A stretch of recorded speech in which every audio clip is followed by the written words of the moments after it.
Hello guys, welcome back to my YouTube channel Enable Website Design. In this video I will show you to merge two PDF files into a single file. So you can go here and you can easily use this free online tool. So you can type merge PDF files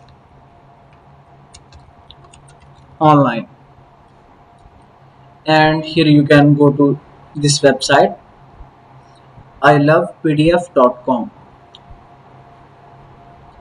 Then you can select the PDF files. So let me go here, and after that here you can see these are the PDF files. So now let me go back and select the files. Okay, these are the files. Now let me select them,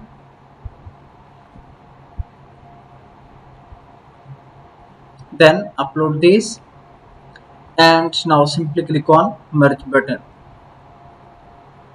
So now these files are merged. Now you can easily save these files into your laptop. Then let me go and check these files. So if I scroll down,